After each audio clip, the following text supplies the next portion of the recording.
Hi, folks. My name is Cliff, and I've been in education for 23 years. I've been a classroom teacher at the elementary level, I've taught middle school, and I'm currently administrator, an assistant principal at the elementary level.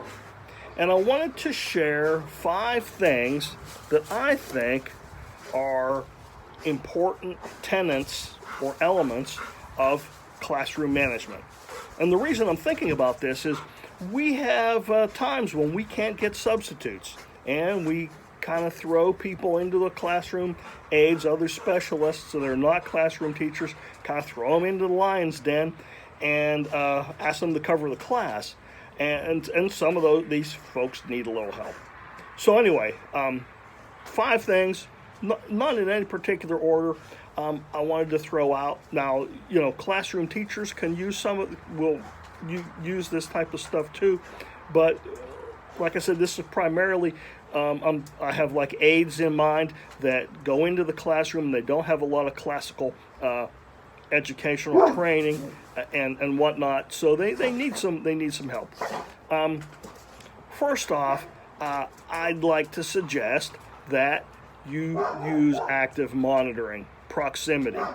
Okay, I've gone into a classroom where the adult is sitting at the teacher's desk on one side of the room, and all the kids are clustered over in the corner at the other side of the room.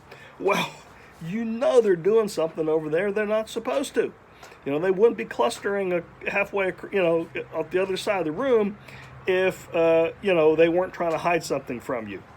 So you have to be up, you have to be moving, you have to constantly be monitoring what's going on. I've also observed teachers that never get out of their chair, and the kids catch on to that. So they're across the room under their desk playing with something. The teacher can't see them from where they're sitting at their desk, and the kids know that. So you need to get up and circulate throughout the room, check on how, the work, how people are doing, how people are working, if they're engaged or not. And just your proximity, helps to kind of keep things under control. Also, it's probably a good idea to keep the students in their own area, at their table, at their desk as much as possible. If they can get up to sharpen a pencil or throw something away or pick out a book from the library or whatnot, they're going to be those students that use this as a vehicle to mess around. They're going to get up and they're on their way to the trash can. They're going to mess with somebody else. They're going to take somebody's, snack, their pencil, whatever. They're going to be those that use this, as I said, as a vehicle to avoid work and mess around. So keep them at their assigned area.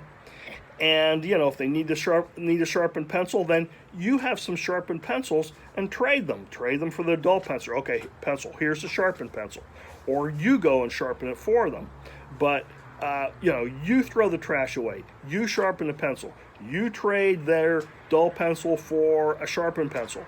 You do not allow them to get up and move all about the room because, like I said, it can be just a vehicle to avoid work and mess around.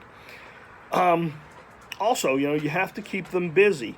Now, naturally, a substitute or an aide that goes into the classroom, you want to do the things that the teacher has laid out for you to do. Teachers always are frustrated when they come back and say, the sub didn't do anything that I asked them to do. You want to try and do those things, but you also have to have a bag of tricks in case students get bored or restless or they run out of things to do. You need to have some things to keep them busy. I always had a copy of Wayside School by, I believe it's Louis Sachar. And they're just little short stories that you can, whip out and read to the kids if you need a filler, if they're getting bored. I had riddles prepared, and I had little brain teasers and things that I could use to fill in if we had downtime, if the students needed a break.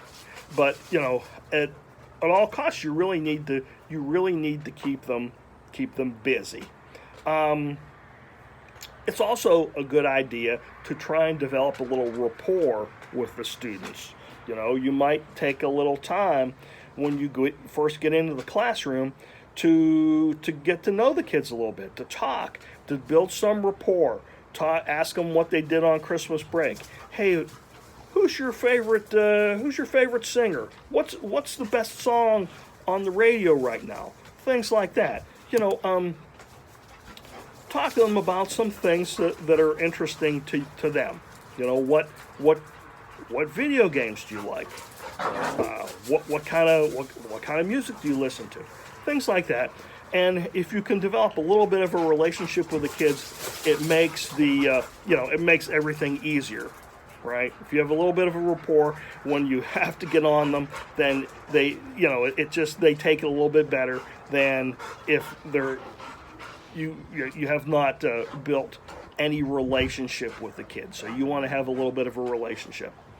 And finally, don't teach over misbehavior.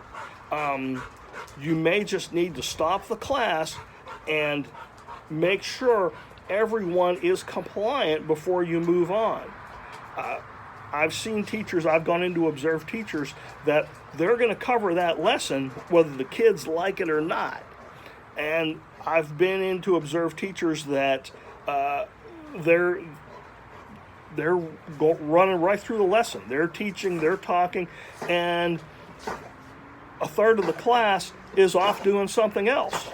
Well, if you let that happen, then, that encourages others to do that. And I've seen, where a third of them are just not paying any attention at all, and maybe another third of them are kind of paying a little attention. They're cleaning out their desks, they're sharpening their pencil, they're doing whatever, they're kind of paying attention. And then the really good kids, the other third of the kids, are paying attention. Well, especially if you're the regular teacher, you have to teach all those students. You have to teach the 1/3 that is really paying attention, but you also have to teach that 2/3 that are kind of semi-paying attention or may not be paying attention to you at all. So there are sometimes points when you just have to stop the lesson and say, okay, listen, this is what we're doing, and you make sure everybody is doing what they're supposed to before you move on with the lesson. Well, hey, this is just my opinion. I hope maybe it helps a few folks. I thought I'd throw it out. We're going to do a staff development to kind of help our folks that cover classes. And these are some things that I was thinking about for them, and I thought I would share with everybody.